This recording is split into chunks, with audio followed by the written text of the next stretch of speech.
ibi bintu bagiye babihererekanya ariko nabo ubwabo baza gusanga ko ibi bintu bifite ikibazo.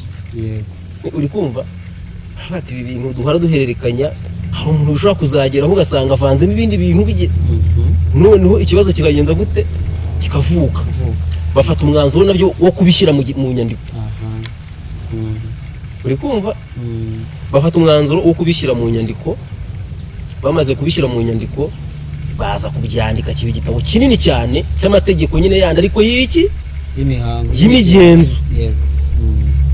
Icyo gitabo bakita izina cyitwa Talmud. Talmud y'Abayuda ngira ngo Talmud y'Abayuda abiga amateka barayizi cyane. Barayizi. Muri iyo Talmud harimo amategeko arenga 500. Ubu Imana yatanze amategeko 10 ya Mose.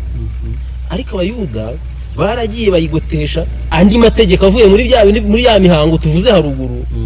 Kuri buri tegeko akajya bavuga ngo bari kurisobanura neza. Urumva ariko mu kurisobanura ariko rusho kuriremereza no kuryongeraho ibindi bintu Imana itigeze igenza gute Imana itigeze ivuga bikarangira ahubwo barivuguruje.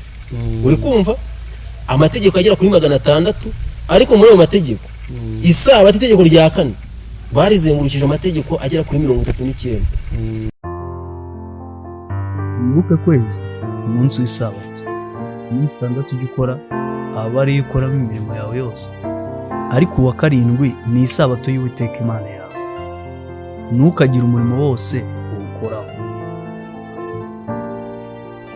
Umucyo w'isabato tubahaye ikaze. Muvandimwe muri Kristo Yesu, twongeye guhura ku murongo w'umucyo w'isabato. Ndakuramukije mu izina ry'Umwami wacu Yesu Kristo. Ubuntu bw'Umwami wacu Yesu Kristo bubane nawe. Dejejwe nuko twongeye kubona aya mahirwe yo kongera kurambura ibyanditswe byera mu kureba ukuri kw'Imana nko kwahishuwe mu ijambo ry'Imana, by'umwihariko dusuzuma ukuri kw'iki gihe kwerekeranye n'umucyo w'isabato. Abo dusanzwe tubana turamenyeranye, ariko abo tudasanganwe nge nitwa Habyarimana Eric, nkunda kuboneka kuri uyu murongo. Twakunze kuganira ku mateka y'isabato uhereye muri Edeni.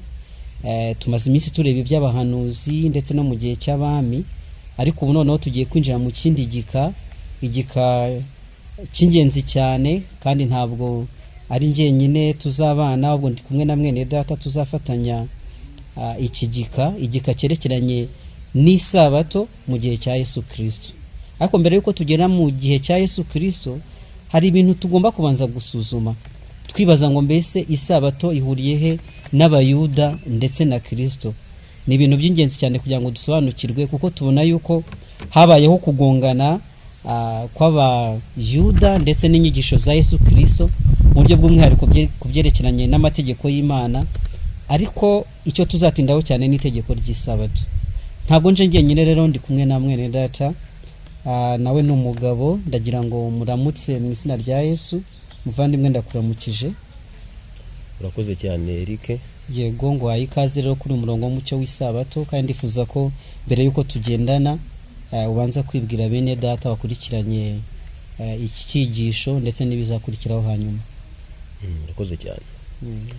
Bene data, inshuti z'Umwami wacu Yesu, ndabaramukije kandi mbifurije amahoro ava ku Mana Data wa twese. Amazina yanjye ni Ihorenyibuka Olivier. Ndi umukristo, ndi umudivantiste w'umunsi wa 7, kandi ndi n'umubwiriza butumwa bwiza. Rero nejejwe no kubana namwe muri ibi byigisho.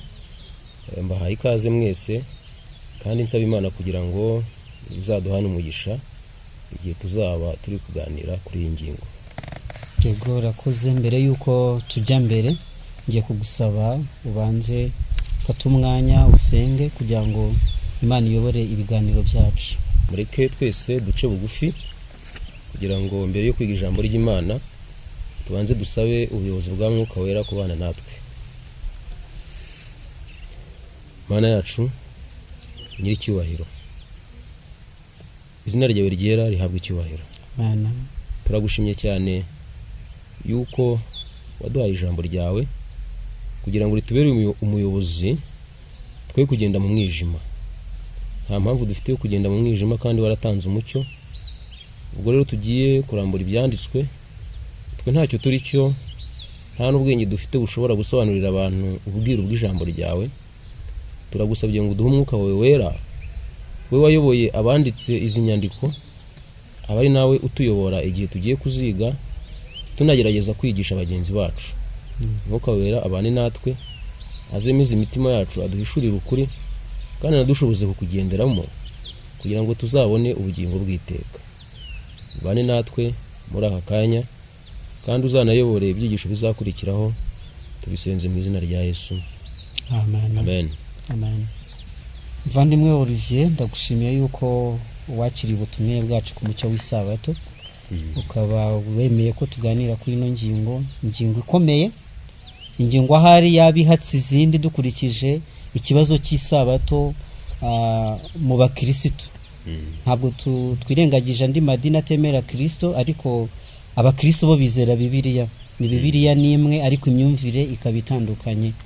Kandi kimwe mu bintu biteza impaka ari nayo mpamvu umucyo w'isabato ari cyo yafashe cyonyine kugira ngo tugisuzume twitonze, ni isabato ivuga mu byanditswe byera.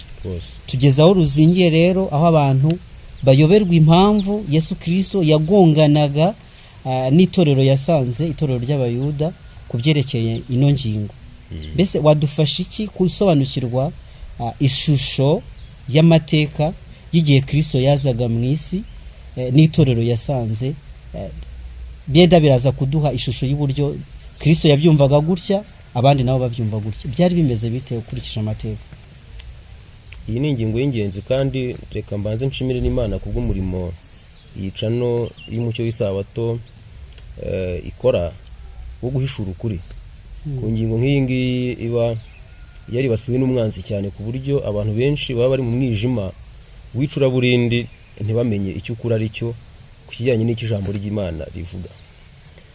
Imana rikomeza ibaha umugisha kandi igenda yagura uyu murimo wicana. Amen. Natangira ari ryo sengesho nsaba Imana kugira ngo yagure uyu murimo, kuko abantu benshi bakeneye gusobanukirwa.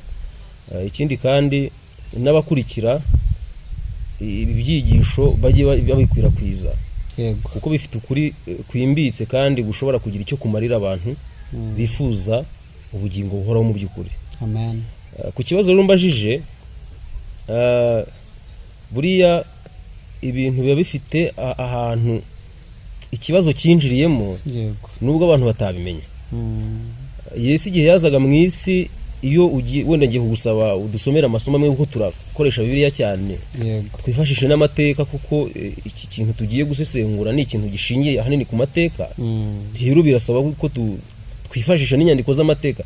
Buriya Bibiliya wenda nicyo gitabo cya mbere ibindi bitabo bigomba kuririraho, ariko buriya Bibiliya uzasanga ahanini ibintu ivuga bihuza n'amateka y'ukuri. Abanyamateka bagiye bandika ibintu byabaye rwose uba usanga bitabusanya na Bibiliya. Bityo rero no gusoma amateka nabyo ni ngombwa, ni byiza. Rero reka tubanze turebe wenda mu gihe cya Kristo, umurimo Kristo yakoraga ndetse n'umurongo yasanzeho, uburyo ibyo bintu mu by'ukuri byari bimeze nk'aho harimo guhabana. Kuko nureba Kristo igihe yatangiraga umurimo we akora, kuko yatangiye umurimo wakorera mu itorero ryari ririho icyo gihe. Ariko ahanini ukurikije amasomo tugiye gusoma, uraza gusanga ko hari ukuntu yagendaga agongana n'abantu cyane, kandi abo bagonganaga ni babandi bitwaga ko bamuhagarariye. Ariko ugasanga umurimo akora n'uwo bakora hagiye harimo itandukaniro, harimo guhabana. Ugasanga n'abantu ubwabo bateze amatwi ibyo bintu barabibona. Wenda wadusomera isomo rimwe riri muri ubutumwa bwiza bwanditswe na Matayo igice cya 4 ugahera nko ku murongo 23 usome 23 na 24, maze twumve uburyo umurimo wa Kristo wari uteye. Yego. Hatubwira inkuru yo gutwaranwa kw'abigishwa ba Yesu Kristo ba mbere, murongo wa 23. Yesu agendera abi Galilaya hose, abigishiriza mu masinagogi yabo, ababwira ubutumwa bwiza bw'ubwami, akiza n'indwara zose n'ubumuga bw'abantu. Inkuru ye yamamara i Siriya yose, bamuzana abarwayi bose n'indembe barwaye indwara zitari zimwe, n'abatewe n'abadayimoni, n'abarwayi ibicuri n'ibirema arabakiza. Amen. Wumvise iyo mirongo ikintu tubwira? Yesu ataraza mwisi hari iyobokamana nk'uko n'uyu munsi rihari, yego, hakaba n'abantu bitwa ko bamuhagarariye nk'uko n'uyu munsi bagenje gute, nk'uko n'uyu munsi bahari. Ariko muri abo bose nta wari warabashije gukora ibintu nk'ibyo Kristo yakoze dusomye muri iyo mirongo. yego, Abantu bari baraciwe mu matorero, mu masinagogi, icyo gihe niyo yari ariho, urumva abantu barigaruwe n'abadayimoni, bumvise abari barwaye ibicuri, bumvise abari batewe n'abadayimoni, hari ababembe, hari impumyi. Abo bantu bari hanze mu mwijima badafite ibyiringiro. Ariko ikintu Kristo yatangiranye nacyo mu murimo we, yagiye asanga ba bantu, arabakiza, kugeza ubwo abantu bavaga imihanda yose baje kureba nde, baje kureba Yesu. Nta na hamwe dusoma muri Bibiliya abantu bakoranaga gutya, abo bantu bafite ibibazo bitandukanye ngo baze kureba abayobozi b'iby'idini bari bari icyo gihe mbere yuko Yesu agenza gute, mbere yuko Yesu aza. Reka ndadusome irindi somo rimwe, turaza kuzana n'irya gatatu, sibyo? Hari impamvu nshatse ko duhera aha ngaha, abadukurikiye muraza kuyumva. Reka dusome muri Luka igice cya 4 ku murongo waho wa 22, nawe uzi kuba uturebera irindi somo riri muri Matayo 7 umurongo wa 28 n'uwa 29. Ariko reka mpere hano muri Luka 4 umurongo wa 22, haravuga ngo bose baramushima.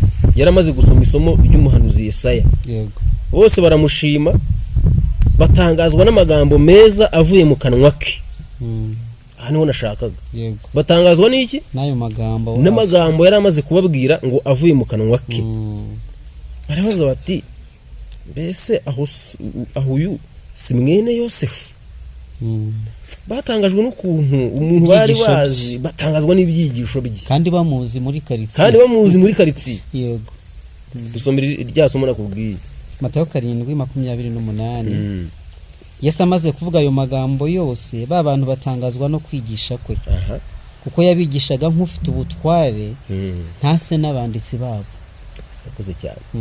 Urumva Yesu mu kwigisha kwe, umwana w'Imana, abantu kwakuraga abantu, mbese bikagaragara ko mu byigisho bya Kristo harimo itandukaniro rye n'ibyo abanditsi bari bagenje gute bigishaga. Wibuke yuko abanditsi n'abigisha amategeko nibo bari bafite ubutware muri kiriya gihe bwo kwigisha abantu ijambo ry'Imana no gusobanura ibyanditswe byera. Nta wundi muntu wari ufite ububasha.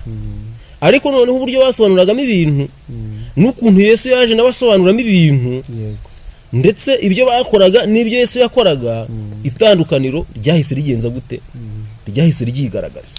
Ubwo rero ikibazo cyongera kuvuka ni iki ngo mbese ni gute abanditsi basobanuraga ibyanditswe byera ku buryo abaje kumva ibya Yesu bahise babona hari itandukaniro, bakanatangazwa no kwigisha ko abanditsi bigishaga bate ibyanditswe byera. Urakoze. Icyo ni ikibazo cyiza, kandi kuko nkuko duhisonye mu masomo ari haruguru, urabona ko abantu bumvise ibya Yesu baratangaye cyane, barumirwa, kugeza ubwo abantu noneho banakurikira Kristo ari benshi.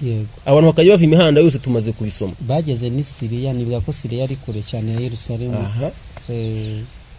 Ikibazo rero hano cyari gishingiye, niho nifuza ko dusesengura muri aka kanya, kuko ikibazo cyari kiriho, wenda tuzabireba, niho ikibazo kiriho uyu munsi wa none. Buriya ubu Kristo ubona ko bwananiye abantu, ku buryo kugeza ubwo n'ibyo Imana isaba bisobanutse mu byanditswe byera, kubera ibintu abantu baba baramenyereye igihe kirekire, bigeraho ibyo bamenyereye bakabirutisha iki byanditswe byera bigenje gute, ibyanditswe byera bivuga. Nk'ubu tugiye kuzavuga ku ngingo y'Isabato, ariko urebye muri miliyoni nyinshi zituye isi, abenshi ntabwo bagenje gute, ntabwo bayiruhuka, nta nubwo bayemera, uretse no kuyiruhuka. Kandi bamwe si ukwijijisha rwose ngo baba ari abananiramana, ahubwo ibyo bintu ntabwo byigeze byumvikana kuri ibyo, ntabwo byumvikana. Bazi ko Isabato nyine ari y'Abayuda, ubwo Abayuda kuba bararangiye, ubwo barangiranye nayo. Abakihari muri Isiraheli bakeya, ubwo nibo nyine ni yabo, nta bindi. Mu gihe cya Kristo hari ikibazo cyari gihari, ari cyo tugiye kurebera hamwe, cyatumaga habaho iri tandukaniro. Buri ijambo ry'Imana ritwereka yuko igihe ryigishijwe kandi rikigishanwa gukiranuka, iryo jambo rizereza Kristo kandi rizazamura ikiremwa muntu rikizahure kigere ku rwego Imana ishaka. Amen. Ariko igihe ijambo ry'Imana ripfukiranywe, icyo gihe abantu bazahura n'ingorane nyinshi nk'izo tubonye abantu mu gihe cya Yesu bari bagenje gute bari bafite hari uburwayi budakira, hari uburwayi bwinshi buturuka ku badayimoni. Ibyo nta kindi kintu cyabiteraga, nuko nta byanditswe byari bigenje gute byari bihari. Ibintu rero byaterwaga n'iki? Mu gihe cya Kristo hariho ikintu cyitwa imigenzo. Imigenzo yabaye akarande. Muri uku kuba karande abantu niyo bagenderagaho. Abayobozi mu by'iyobokamana iyi migenzo bari barayifashe bayishyira ku rwego rwo hejuru, ku buryo bayirutishije ibyanditswe byera. Noneho yambaraga y'ibyanditswe byera ishobora kuzahura umuntu ikamukura mu cyaha ikamugeza mu gukiranuka, umuntu akabicyare mu igishya. Iyi mbaraga nyine irabura kuko ibyerezo byera ntabwo byari bikigenje gute, byari byarapfukiranwe. Noneho imigenzo ari we yashyizwe mu mwanya w'ibyanditswe byera. Iki kintu tugiye kukirebera hamwe. Iyi migenzo rero yari yaragiye ijya kuri buri ngingo yose ijambo ry'Imana rivuga. Ntabwo ari ku isabato gusa, ahubwo hari ibintu kuri buri ngingo yose. Abayobozi b'Abayuda bari bafite imigenzo, izindi nyigisho zishingiye kuri iyo migenzo zatumaga icyo ijambo ry'Imana rivuga atari cyo kiyobora abantu, ahubwo abantu bakayoborwa n'iki? Na ya migenzo. Muri make nicyo kibazo cyari gihari. Ibyo bintu biduhamiriza ukoresheje Bibiliya kuko ndumva bikomeye. Ibi bintu rambura Bibiliya yawe uturibure muri Mariko. Yego. Wenda kugira ngo iri somo rimwe twinjize muri iki cyigisho neza, n'abantu bumve icyo turi kuvuga. Nituvuga imigenzo wenda tugiye gufata igihe nyine tuyisobanure mu buryo burambuye. Yego. Dusomere muri Mariko igice cya 7 umurongo wa 8 n'uwa 9. Hari umutwe uvuga ngo Yesu ahinyura inyigisho y'abafarisayo. Yesu agenza gute? Ahinyura inyigisho. Kuki Yesu yayihinyuye? Ubwo nyine nicyo tugiye kureba. Ese abafarisayo bigishaga bate? Reka twumve icyo Yesu avuga. Yesu aravuga ati itegeko ry'Imana murirekera gukomeza imigenzo y'abantu. Murongo wa 9 kandi ati musuzugura neza itegeko ry'Imana ngo muziririze imigenzo yanyu. Abyumvise? Bibiliya ubwayo irabiduhamirije mu kanwa ka Kristo. Yesu arabeshya? Ibintu Yesu yavuze rero byari bihari muri kiriya gihe, byatumaga baraha bigenda bamenya ibyanditswe byera bivuga. Nuko mu mwanya w'ibyanditswe byera bari barashyizemo imigenzo yabo. Noneho no mu mwanya w'ikijambo ry'Imana rivuze bo bakaba bakirengaho kugira ngo bakurikize iki? Kugira ngo bakurikize imigenzo. Muvandimwe Eric, muri iki cyigisho tugiye kurebera hamwe inkomoko y'imigenzo. Kuko iyi migenzo ari cyo bita mu rurimi rw'icyongereza traditions. Imigenzo. Iyi migenzo turabona ko ariyo yari yarabaye urukuta rutuma abantu batamenya ukuri, rutuma abantu bahera mu mwijima. Sibyo? Iyo iki kibazo cyaba kitariho muri iki gihe ntabwo tuba twicaye ahangaha turi gukora ibi byigisho, niko ntekereza. Yego. Rero ubwo tuzaba twiga ibi bintu, ndifuza yuko tuzanareba isano bifitanye n'iki gihe cyacu. Kubera ko nanone twari dufashe urugero rw'isabato kuko nicyo iyi cano inashyize imbere. Yego. Iyo urebye muri miliyari 8 zituye isi, ubundi byanditswe bigera bireba isi yose. Kuko Imana ihamagarira isi yose kugira ngo ikizwe. Sibyo? Ariko umubare w'abemera isabato ni mbarwa. Ni bake cyane. Nta nubwo ari kimwe mu 10 wenda. Cy'abantu bose batuye isi. Urumva? Rimwe na rimwe n'abayemera nabo ubwabo usanga baraguye mu mutego wuko ibyivuga nyirizina nabo ntabwo bagenza gute, ntabwo bikurikiza. Urumva ari iki ni ikintu dukwiye kwigana ubushishozi. Ni ikintu dukwiye kwigana ubushishozi. Reka rero twihuse turebe tubwire iyo nkomoko y'imigenzo aba bantu bigishaga. Ni imigenzo ki yakomokaga hehe? Ku buryo byanditswe byera. Ubundi mu myizerere y'Abayuda tugiye kuza kubibona, turaza kwifashisha inyandiko zitandukanye harimo n'iz'abanyamateka nk'uko nabibabwiye, kuko ntabwo ibintu nk'ibi ngibi Imana iba yarasize abantu mu mwijima itabyerekanye. Abayuda bo mu gihe cya Kristo. Yego. Ubwo reka turiho duhera kuko nibo turi kureba.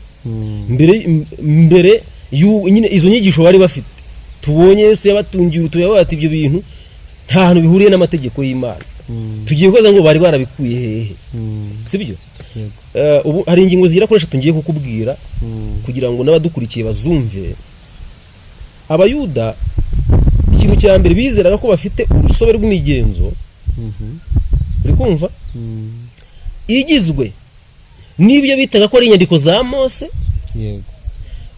Mose urabizi ko yafatwaga nk'umuntu ukomeye cyane mu Bayuda, kandi byanditswe kugira bitwereka ko Mose yabaye umuntu w'ingenzi Imana yakoresheje mu gukura Abisirayeli mu Egiputa akabazana nubwo atabagejeje i Kanani, ariko yakoze umurimo ukomeye mu kuyobora Abisirayeli.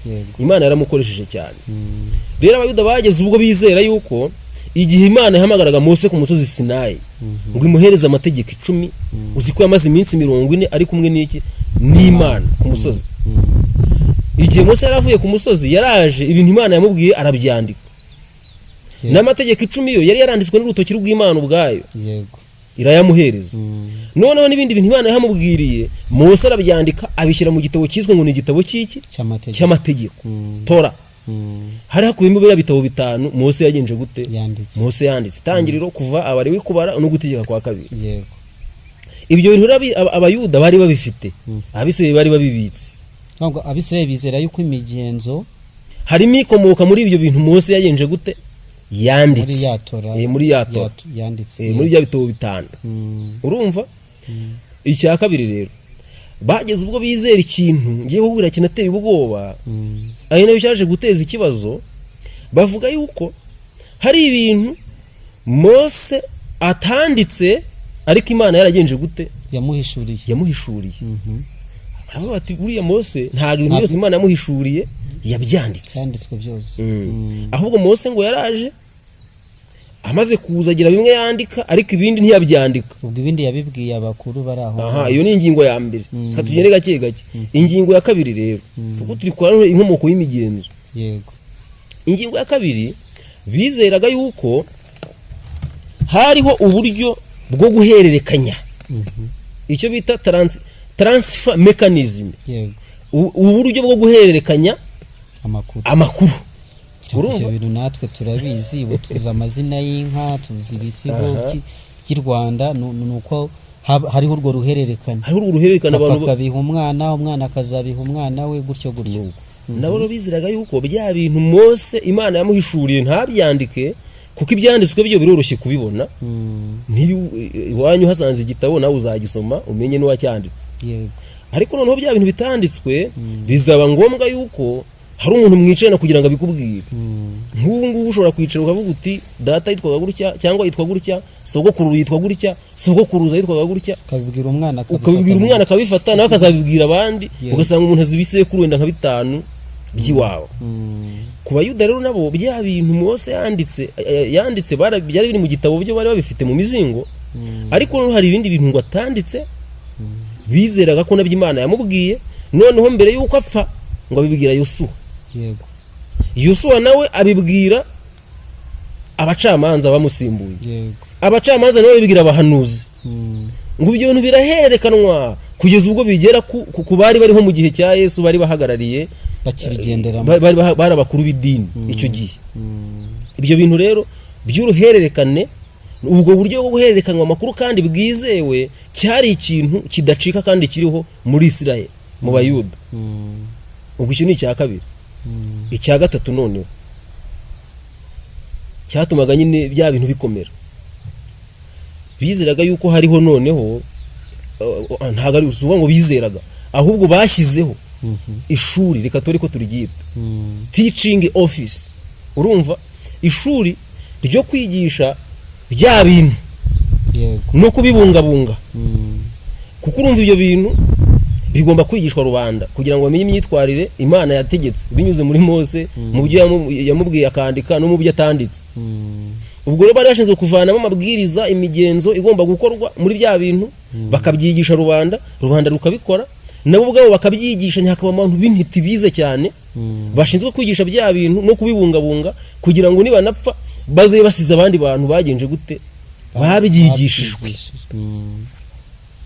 Ngizi ingingo 3 zatuminye iki kintu cy'imigenzo gikomera kuri aba bantu. Ubwo rero bari mu gihe cya Yesu, ubwo nibo nyine bari bagezweho, nabo ubwo babihaye abandi babakurikiye gutyo n'uyu munsi niko bikimeze mu bayuda. Mbo umunyabyaha ateye ubwoba kandi Satani nyine nawe yaje gukora akazi ke. Biratangaje ko abantu bizera ibyo bintu. Umuntu yakwibaza ese Mose ni wari uzi kwandika wenyine ku buryo abamusimbuye batabashije kumenya kwandika ngo ibyo bintu babyandike? Kuko Yosuwa yari umugabo Imana yemera imuragiza ubwoko bwayo. Karebu yari umugabo, ba Samweli bakurikiye bari abagabo. Samweli yananditse amakuru tubona mu byanditswe byera. Kuki iyo migenzo bo batakomeje aho Mose yageze? Cyo ni kibazo umuntu yakwibaza. Ariko ubwo turakomeza turebe icyo Yesu nyine yagiye abikoraho. Kandi tumaze kubona n'isomo rikomeye cyane ko Yesu yavuze ati iyo migenzo yanyu niyo mu rutisha ibyanditswe byera. Bivuze ngo ntabwo Yesu iyo migenzo ayifata ku rwego rw'ibyanditswe byera. Turaza kurushaho kugenda mu gihe babandi ari uko babibona. None ndagira ngo uduhe ubusobanuro nyabwo inyito imigenzo. Wayitubwiye mu Cyongereza traditions. Imigenzo abantu batumva ijambo imigenzo. Turabafasha iki kugira ngo babisobanukirwe? Ubundi imigenzo ni iki? Iyo ntekereza ko ijambo ry'Ikinyarwanda, umuntu wese yakumva. Ariko wenda kuba atari kubyumva neza. Ibintu byose abantu bakora kandi bagize akamenyero ndetse ku buryo hazamo n'itegeko. Yego. Ku buryo nyine icyo kintu umuntu agomba kugikora byanze.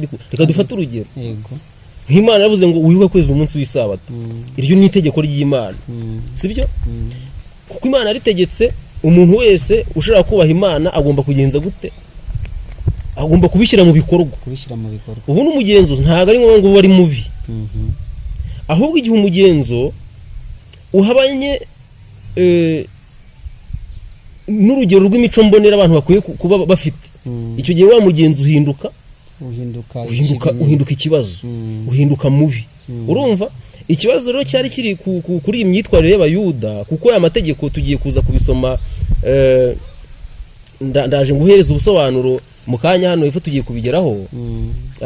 Uburyo hari ingero imwe ya Bibiliya nasomye mbona basobanuye neza ikintu cy'imigenzo, uburyo Abayuda bafataga imigenzo.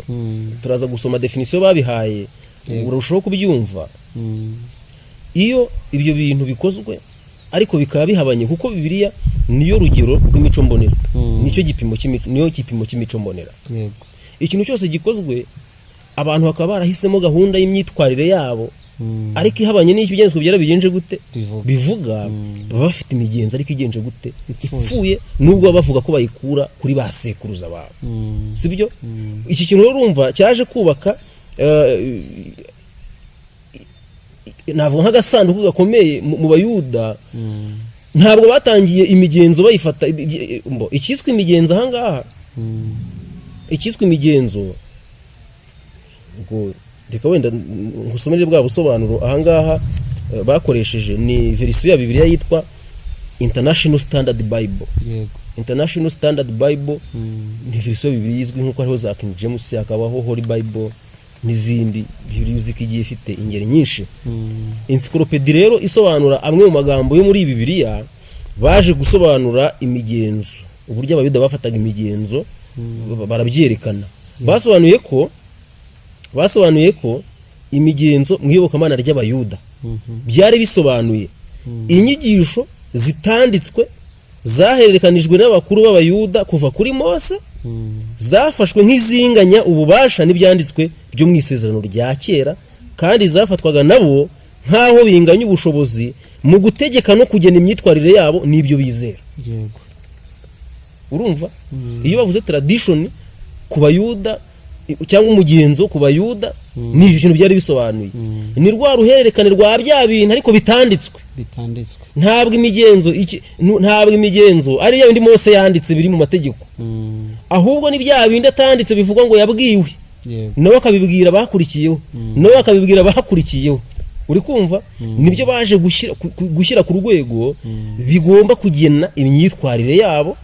Si imyitwarire gusa, ahubwo bikagena n'imyizerere yabo. Yego. Aho hantu noneho ikibazo cyahise kivukira, kuko ntabwo bafashe imyizerere yabo ngo bayishingire ku mategeko y'Imana, ku byanditswe byo mu isezerano rya kera. Ahubwo babishingiye kuri bya bintu bidafitiwe igihamya. yego Kuko urumva niba umuntu avuga ngo runaka yarambwiye, runaka nawe yarambwira, wabwirwa n'iki niba ibyo runaka yakubwiye ari ukuri? None se wowe uri kubimbwira nabwirwa n'iki niba kuko ari runaka wabikubwiye? yego Kuko Mose yari umuntu w'Imana, byari byoroshye wenda kuvuga bati ubwo ari Mose wabivuze, reka tugenze gute? Kuba Imana yarabibwiye Mose nawe akabitubwira, reka twizere ko ari ukuri. Ariko wabwirwa n'iki niba bya bindi wenda Mose yababwiye niba nabibabwiye koko? Wabwirwa n'iki ko bitageze ku muntu runaka mo hagati aho ngaho agashyiramo akantu, kandi kuko birangira ibyo Mose yavuze yanditse n'ibyo yavuze ubona ko bitangiye kugenza gute guhabana. Kuko ari amategeko bicaga nkuko twamenye muri Mariko 7 yari yaranditswe na Mose. yego Sibyo? kandi bakayica mu gukomeza byandi bavuga Mose ngo yagenje gute? Mose yavuze. None reka nkoze ikibazo eri, Mose yaravuze ibintu bibiri byivuguruzanya, ntabwo bishoboka. icyo kintu urumva ko kitagenje gute? Ntabwo gishoboka. Rero uko igihe cyagiye kijya mbere, reka twihute wenda ibi bintu bagiye babihererekanya, ariko nabo ubwabo baza gusanga ko ibyo bintu bifite ikibazo. yego Uri kumva bati ibi bintu duhora duhererekanya, hari umuntu bishobora kuzageraho ugasanga avanzemo ibindi bintu bige, noneho ikibazo kikagenza gute? Kikavuka. Bafata umwanzuro nabyo wo kubishyira mu nyandiko. Uri kumva bafata umwanzuro wo kubishyira mu nyandiko. Bamaze kubishyira mu nyandiko baza kubyandika kiba igitabo kinini cyane cy'amategeko nyine yandi ariko y'iki y'imigenzo. yego icyo gitabo bacyita izina cyitwa Talmud. Talmud y'Abayuda, ngira ngo Talmud y'Abayuda abiga amateka barayizi cyane. Barayizi. Muri iyo Talmud harimo amategeko arenga 600. yego ubu Imana yatanze amategeko 10 ya Mose. Ariko Abayuda baragiye bayigotesha andi mategeko avuye muri ya mihango tuvuze haruguru. Kuri buri tegeko akajya bavuga ngo bari kurisobanura neza. Urumva? Ariko mu kurisobanura ariko arushaho kuriremereza no kuryongeraho ibindi bintu Imana itigeze igenza gute? Imana itigeze ivuga, bikarangira ahubwo barivuguruje. Uri kumva? Amategeko agera kuri 600, ariko muri ayo mategeko Isabato itegeko rya 4 barizengurukije amategeko agera kuri 39 yandi ngo ari gusobanura iryo tegeko neza. Iyo rero tuzagenda tubyinjiramo turebe ibintu bitandukanye byagiye biza mu bindi byigisho bizakurikiraho. Ari nayo cyatumye Isabato igenda ikaremera, ayo cyatumye Abayuda igihe Yesu yazaga, wumva Yesu niwe waratanze itegeko rivuga ngo wibuke kweza umunsi w'iki? Se waritanze ari ha Mose ngo arihereza Abisirayeli, kandi reba isi yose Yesu se watanze Isabato bwa mbere muri Edeni. Ibyo none tuzabigarukaho, sibyo? Ariko Yesu igihe yaraje mu isi ikintu gitangaje, mbere ikintu yakoze bwa mbere ku munsi w'Isabato, Abayuda bose batangira kumurega ngo yishe iki? Yishe Isabato. Ari Yesu waremye Isabato akanayishyiraho, sibyo? Akaba ari n'umwami wayo. N'Abayuda buriya uwicaga Isabato ninde mu by'ukuri? Ikibazo tuzabyinjiramo, ariko ndasaba abadukurikiye ku mucyo w'Isabato ko tuzakomeza kubana kugira ngo turusheho kumva ino ngingo. Nandi kwibaza ubusobanuro bw'imigenzo, cya gice cya 7 cyo muri Mariko. Hari amagambo narungurutsemo hejuru numva amfashije kumva bya migenzo yabo. Murongo wa 2 cyangwa se rekamere no kuwa mbere, ngo abafarisayo n'abanditsi bamwe bavuye i Yerusalemu bateraniraho Yesu ari.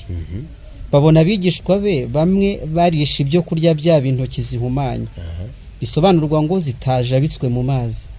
Ubwo hariho umugenzo wo kujabika intoki mu mazi. Kuko abafarisayo n'Abayuda bose bataryaga batabanje kujabika intoki mu mazi ngo zibe zihumanuwe bakurikije imigenzo ya basekuruza. Kandi iyo babaga bavuye mu iguriro kuguhaha, ntibaryaga batabanje kwiyibiza mu mazi ngo babe bahumanutse.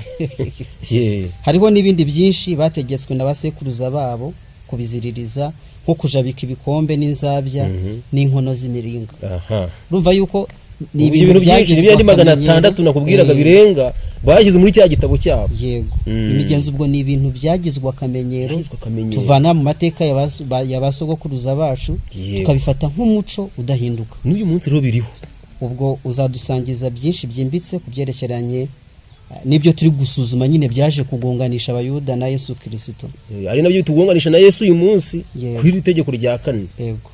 urakoze cyane. Kandi ibintu nubwo babikoraga isuku nta kibazo kirimo mu isuku, ariko ntabwo byari ibintu by'isuku isanzwe, ahubwo byari ibintu bishyiriyeho binarenze isuku, kuko hari amasaha runaka bagomba kumaza intoki mu mazi, urumva hari uburyo bagomba kuzikarabamo byabaga bifite protokole, hariho amategeko asaga 10 y'uburyo bwo gukaraba, ibintu bise kujabika, urumva ni ibintu mu by'ukuri babonaga ko bifite ikibazo. Rero ngira ngo abanyamadini turi bazakurikira bino byigisho bashobora kubizirikana, kandi wakomeje kubikomozaho ko n'uyu munsi hariho ibibazo by'imigenzo. Hari n'idini rimwe rya Gikristo ntaribwirwe mvuga izina, ryizera yuko Bibiliya ikwiriye gushyirwaho indi migenzo kugira ngo bibe bisobanutse neza.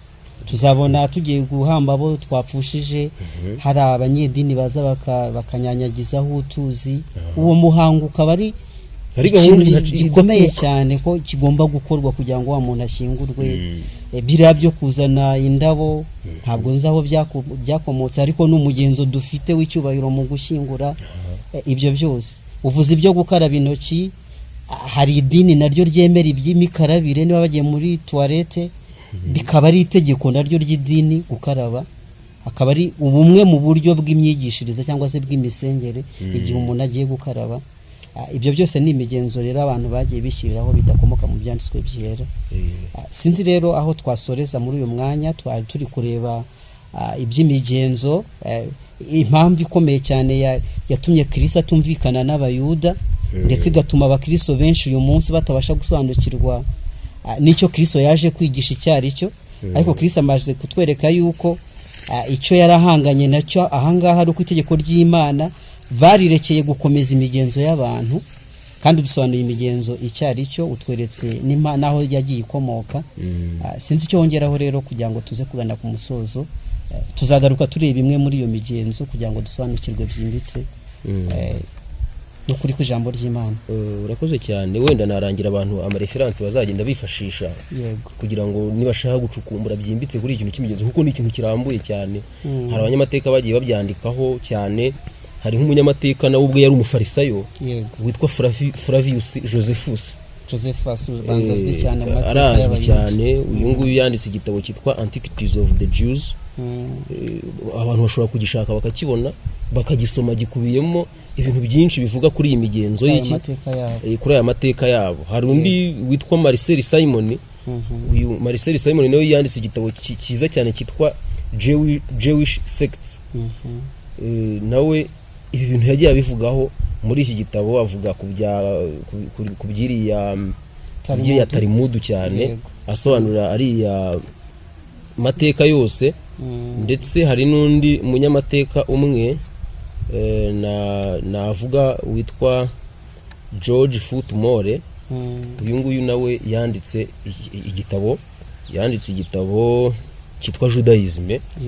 Abantu bashobora kugishaka bakakibona, gikubiyemo ibintu byinshi abantu bashobora kwifuza kumenya kuri iyi ngingo. Reka rero muvandimwe tugane ku musozo, dusoma amwe mu magambo y'umwuka w'ubuhanuzi atugaragariza iyi ngingo neza, kugira ngo abadukurikiye bumve ko iki kintu ari ikintu cyari giteje ikibazo mu gihe cya Yesu, kandi giteje ikibazo n'uyu munsi wa none. Muri manuscript release ya 20 kuri page ya 338 umujemana yaranditse ngo ubwo Kristo yazaga ku isi yasanze abayuda bararemerewe n'umutwaro w'imihango n'imigenzo, uwabigisha mu by'idini bagendaga bahererekanya kuva ku gisekuru ujya ku kindi. Urumva rwo ruhererekane twavuze. Iyo migenzo yari iremereye ku buryo amategeko y'Imana yari yarataye agaciro. Iyi migenzo ihamanya n'amategeko y'Imana nta kibazo kiba kigiye. Iyo migenzo yari iremereye ku buryo amategeko y'Imana yari yarataye agaciro. Urumva iyi migenzo iza kuba ihamanya n'amategeko y'Imana nta kibazo cyari kubagera. Ariko iyi migenzo yashyizwe ku rwego amategeko y'Imana atakaza agaciro kayo. Ahangaha rero niho ikibazo gikomeye cyahise kigenza gute? Cyahise kivukira. Indi quotation ngiye kugerageza nsome quotation nkeya 3 cyangwa 4.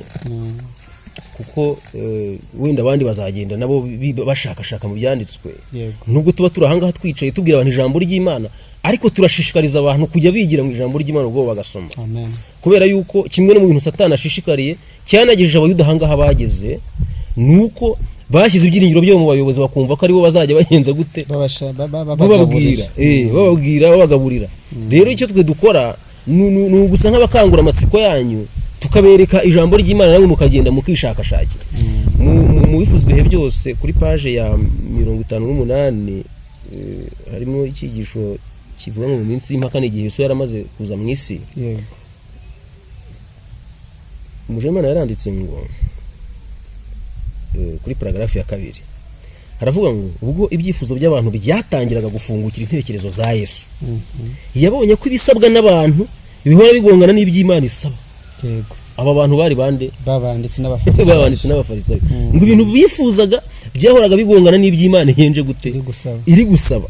Abantu bagendaga batandukira ijambo ry'Imana kandi bagashyira imbere intekerezo bihimbiye ubwabo. Kandi bakabwira abantu yuko ibyo bintu bifite agaciro nk'ijambo ry'iki cyangwa no kurirusha.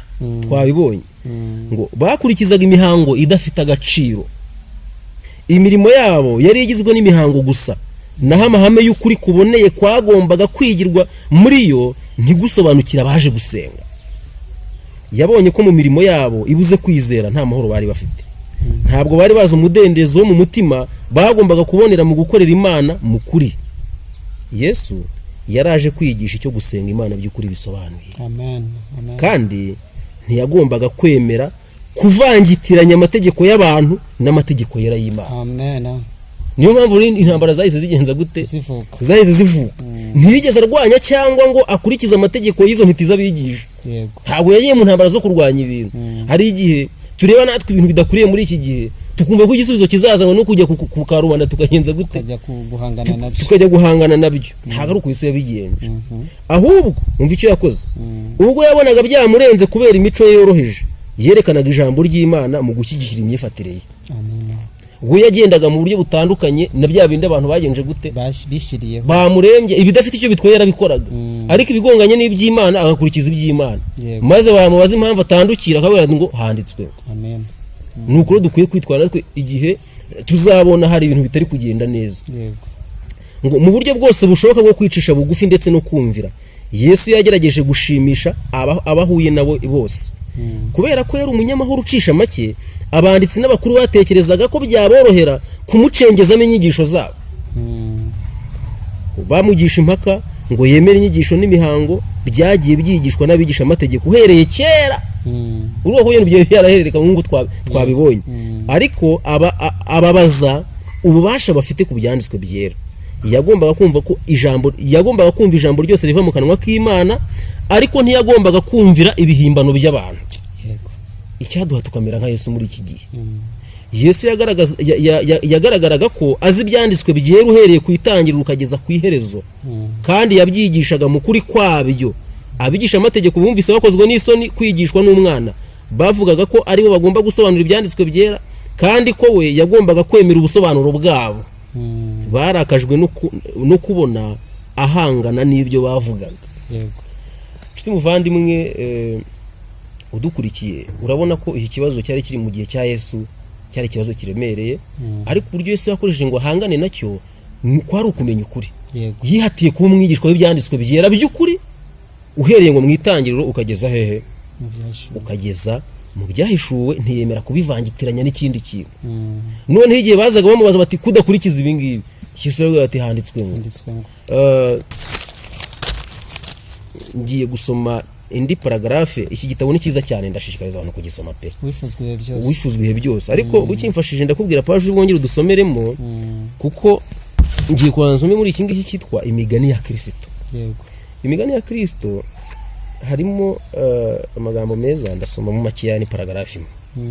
Ndasoma paragrafe imwe, twagasomye mu byinshi ariko kubera igihe reka dusome bikeya. Ibindi tuzagenda tubivuga mu bigisho bizakurikira. Page 144 muri iki gitabo gishyashya. Abazi bino bitabo ibingibi byo bisohotse vuba, ntabwo bimaze igihe, ngo ngiye gukoresha iki ngiki. Muzi ko hari ibindi birimo amavorime.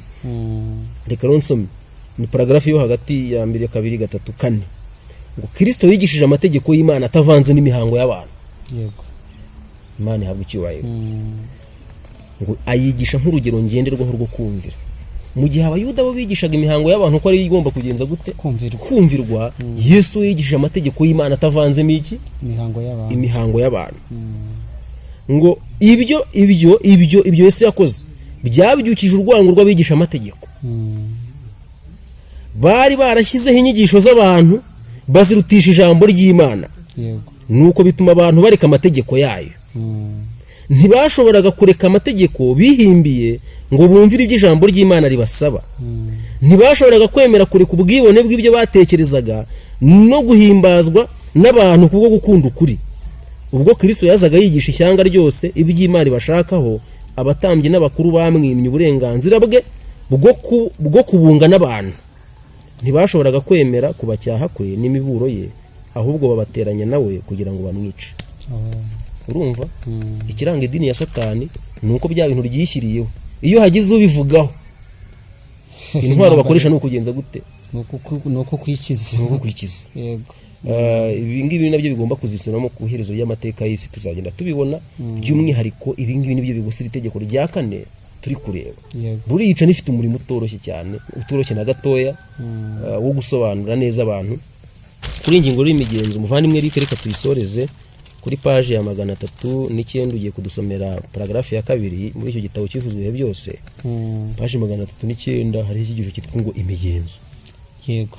Dusomera paragraphe ya 2. Nkuko byaba bimeze mbere, bitotombaga bishingikirije ku buryo atitaga cyane ku mategeko y'imihango yabo. Abo ni bande ubwo? Ni b'abafarisayo n'abanditsi. Ni b'abanditsi. Barutishaga amategeko y'Imana. Imigenzo yabo ngo bayirutishaga amategeko y'iki? Y'Imana. Bavugaga ko iyo migenzo ariyo kurinda iyubahiriza ry'amategeko y'Imana. Ariko bayafataga nkaho ari yatunganye kurusha amategeko y'Imana ubwayo. Ayo mategeko y'imihango yabo iyo yagunganaga n'amategeko yatangiwe kuri Sinayi, bahitagamo amategeko y'imihango yabo. Nuko amagambo nsomye avuga. Urumva rero ko ibyo twabwiye abantu abanyamateka bagaragaje bihuje n'icyo ijambo ry'Imana rigenje gute. Tubonye ibihamya bya Bibiliya twereka uko ikibazo cyari cyifashe, tubonye inkomoko y'icyo kibazo, tubonye n'uburyo umwuka w'ubuhanuzi uhamya neza ko icyo kibazo cyari gihari koko. Rero nshuti muvandimwe dukurikiye, aya ni amateka turebye. Tugiye kuzinjira noneho turebe itegeko ry'Isabato byari byifashe biti. Turebe muri iyo migenzo uko byagenze, ibintu byagenze biti. Kandi tuzasoza tureba mu by'ukuri uko ikibazo cyari gihari n'uyu munsi kigihari. Kandi urwanga abafarisayo bari bafite Isabato y'ukuri kugeza ubwo bashinja Yesu ko yica. Ni rero urwanga abafarisayo bo muri iyi minsi. Uyu munsi hari abafarisayo, tuzabisoma mu byanditswe byera birabihamye. Urumva? Nubo bafite Isabato y'ukuri urwango nk'urwo ngurwo, kandi nk'uko ijambo ry'Imana ribivuga, bizarangira abakomeza Isabato by'ukuri nabo bahuye n'ikibazo nk'icyo Kristo yahuye nacyo, bashatse kubikiza. Utekera tugirire neza kandi aduha imyumvire myiza kuri iyi ngingo, adufashe gushyira hejuru ibyanditswe byera no kubyerereza kurenza imigenzo yashyizweho n'abantu. Buri wese yibaza, urahitamo kumvira nde? Urahitamo kumvira ukuri kw'Imana kwahishuye mu byanditswe byera, cyangwa urakomeza kugendera ku gihimbano cy'abantu? Kuko uyu munsi none hari Isabato birivuga, ariko hari n'igihimbano abantu bagenje gute, babishyiriyeho nk'umugenzo, kandi bagahamya ko ngo kiva ku Mana, ariko nta na hamwe wagenza gute wabisanga. None urahitamo iki? Tubonye icyo Yesu yahisemo. Ese ntabwo guhitamo nk'uko Yesu yahisemo? Yesu adushoboza. Kuko ubwacu tutabyishoboza. Nicyo ngusabira kandi nanjye nkisabira mu izina rya Yesu. Amen. Amen. Urakoze Olivier ku magambo meza udusangije. Ndagira ngo nsaba abantu turi kuganira kuri ibi byigisho bazafata umwanya basome mari ku gice cya 7, kuko ngewe cyankoze ku mutima. Nabonye ari igice kizadufasha kumva neza itandukaniro ry'inyigisho za Yesu Kristo n'inyigisho z'abafarisayo n'abanditsi yasanze. Bizadufasha kuvanaho icyaha Yesu, kuko Yesu bamushinja ko yishe Isabato ndetse yayikuyeho, bikabafasha no kutayiruhuka uyu munsi. Icyo ni ikibazo gikomeye cyane. Amagambo yanditse ku murongo wa 6, Yesu aravuga ati, Yesaya yahanuye ibyanyu neza mwandyarya mwe, nk'uko byanditswe ngo ubu bwoko bunshimisha iminwa yabo ariko imitima yabo indi kure, bansengera ubusa kuko inyigisho bigisha ari amategeko y'abantu. Itegeko ry'Imana murirekera gukomeza imigenzo y'abantu, kandi Yesu ati musuzugura neza itegeko ry'Imana ngo muzirize imigenzo y'abantu. Rero wowe unteze amatwi, wowe uri gukurikira bino biganiro, iki ni ikibazo cy'urupfu n'ubugingo. Ni ikibazo cyo gusuzuma ngo mbese ibintu ngenderamo sinaba nsengera Imana ubusa. Kuko hari abantu benshi Kristo yamye yuko bamusengera ubusa, kuko itegeko bigisha ni amategeko y'abantu, ntabwo ari amategeko y'Imana, ni imigenzo nk'uko tumaze kubibona. Tuzakomeza kubisuzuma rero twitonze, kuko nicyo gituma uyu murimo w'umucyo w'isabato uriho, kandi rwose nabivuze ahantu tugeze harakomeye cyane, kuko ni mu gika kituvana mu isezerano rya kera kitwinjiza mu isezerano rishya ryarinda abantu bishingikirizaho. Turebe ngo mbese ko ku isezerano rishya ryahinyuye amategeko y'Imana ryayakuyeho ku buryo isabato itakiri ngombwa. Tuzakomeze kubana natwe rero, nibwira yuko bizarushaho gusobanuka. Twatangiye dusenga, n'ubundi ngiye kugusaba dusoze n'isengesho udusengere. Kadusenge Imana. Urakoze Mana yacu, turagushimye cyane, izina ryawe rihimbazwe. Amen. Tugushimiye ko uhagarariye ijambo ryawe, kandi ntabwo dusoje ahubwo turasubitse. Turagusabye ngo ukomeze ubane natwe, utwungure ubwenge, kandi buri wese wumvise ijambo ryawe kuryumva gusa nta kamaro, duhe no gushyira mu bikorwa ibyaryo. Amen. Hari urusobe rw'imigenzo itugose idafite ahantu ishingiye na hatoya ku byanditswe byera. Duhe guhitamo neza. Amen. Duhitemo iri jambo ngo uku niko Uwiteka avuga, kandi ku kiguzi cyose byadusaba duhe gukurikiza umucyo w'ijambo ryawe. Amen. Bane natwe umugisha umurimo ukorerwa kuri iyi ministry, kandi ukomeze gutanga ibyangombwa byose kugira ngo uyu murimo ukomeze ujye mbere.